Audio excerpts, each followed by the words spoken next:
Shivkranti TV news अन्याय, अत्याचार, बेकायदेशीर कृत्य करणाऱ्या विरुद्ध शोषित पीडित न्याय देणारा एकच आवाज। शिवक्रांती टीव्ही दिनबंधू न्यूज संपादक सत्यशोधक शंकरराव लिंगे 73 87 37 78 0। नमस्कार। रॉबिनहूड आर्मी सोलापूरच्या माध्यमातून आज पुनश्च एकदा ही टीम आपल्या समोर या ठिकाणी हजर आहे।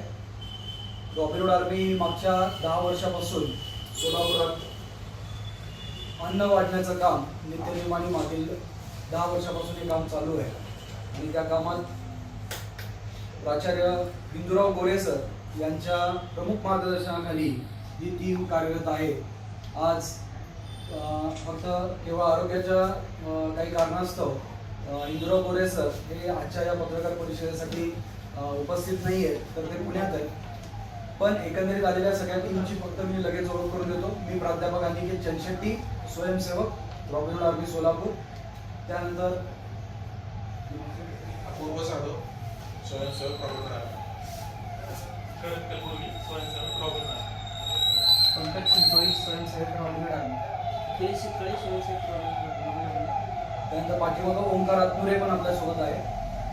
तर आता आजची जी पत्रकार परिषद आपण घेतोय ती पत्रकार परिषद प्रामुख्याने 15 ऑगस्ट म्हणजे आपला स्वातंत्र्य दिन आहे, तर स्वातंत्र्य दिनाच्या दिवशी रॉबिनहूड आर्मी यावर्षी सोलापुरात 2 सामाजिक उपक्रम घेऊन समोर येत आहे।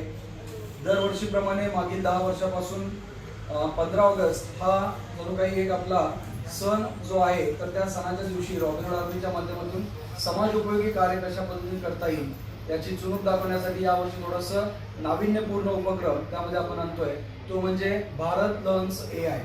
म्हणजे आज आर्टिफिशियल इंटेलिजन्सचा हा दौर आहे आणि या जमान्यामध्ये प्रत्येक विद्यार्थी, प्रत्येक नागरिक, देशातला प्रत्येक नागरिक जो आहे तो या AIच्या माध्यमातून आपली क्रांती कशा पद्धतीने करेल यासाठी सर्वजण काय म्हणतात त्याला पुढे जाण्यासाठी तत्पर आहे। आणि अशा परिस्थितीमध्ये जी रॉबिनहूड आर्मी मागील 10 वर्षापासून समाजातील उपेक्षित घटकांसाठी अन्न पुरवण्याचं काम असेल किंवा शिक्षण देण्याचं काम असेल किंवा आरोग्यविषयी काही गोष्टी त्यांच्यापर्यंत पोहोचवण्यासाठी कटिबद्धता असताना नेमके ही जी गरज आहे ती गरज लक्षात घेता आर्टिफिशियल इंटेलिजन्सचे धडे आता भारत लर्न्स AIच्या माध्यमातून देशभरात 250 सेंटर वेगवेगळ्या शहरांमध्ये उभे करतायत आणि त्यातलं सोलापुरातलं जे सेंटर आहे ते आपण एक शहरात आणि एक ग्रामीण भागात असे 2 सेंटर आपण या ठिकाणी उभे करतोय। त्यातलं पहिलं सेंटर जे आहे ते ग्लोबल विलेज शिक्षण संकुल बोरामणी या ठिकाणी असेल, तर दुसरं जे AI सेंटर असेल तर भारत लर्न्स AI सेंटर हे आपल्या झोपडपट्टी भागामध्ये आपण सुरू करतोय।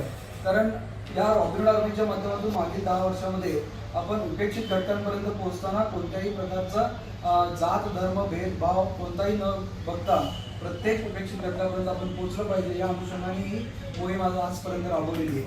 आणि त्यामुळे AIचे देखील धडे जे द्यायचे ते या घटकापर्यंत पोहोचणं सध्या आपली काळाची गरज आहे असं मला वाटतं। आणि त्यातूनच ही सगळी संकल्पना जी आहे ती घेऊन आम्ही वेगवेगळ्या ग्रामीण भागामध्ये त्यानंतर वेगवेगळ्या झोपडपट्ट्यांमध्ये आम्ही पोहोचण्याचा या 15 ऑगस्टला प्रयत्न सुरू करतोय। आणि त्यासाठी वेगवेगळ्या माध्यमातून आपल्याकडे स्वयंसेवक जोडले गेलेले आहेत। या स्वयंसेवकांच्या माध्यमातून आपण AIचं जे प्रशिक्षण आहे हे झोपडपट्टीतल्या मुलांपर्यंत पोहोचवण्याचं काम करणार आहोत, जेणेकरून ही जी युवा पिढी आहे ती युवा पिढी AIचा वापर सक्षमपणे करता येईल। आणि दुसरी गोष्ट की प्रत्येक आलेली गोष्ट जी आहे त्याची पडताळणी कशी करावी आणि त्या पडताळणीमधून ती सत्यता जाणून घेऊन त्याच्यातून मग पुढं ज्या काही गोष्टी खऱ्या आहेत त्या खऱ्या समजून घ्याव्यात ही सध्या काळाची गरज आहे। आणि त्या अनुषंगाने आपण जो एक उपेक्षित घटक म्हणून त्यांच्याकडं नुसतंच काही गोष्टी आपण परतावा केलेल्या असतात, तर तिथं असं न करता त्यांच्यापर्यंत जी सत्यता जी आहे ती परतता यावी यासाठी आपण AIचे धडे जे आहेत ते झोपडपट्टी या भागामध्ये देतो।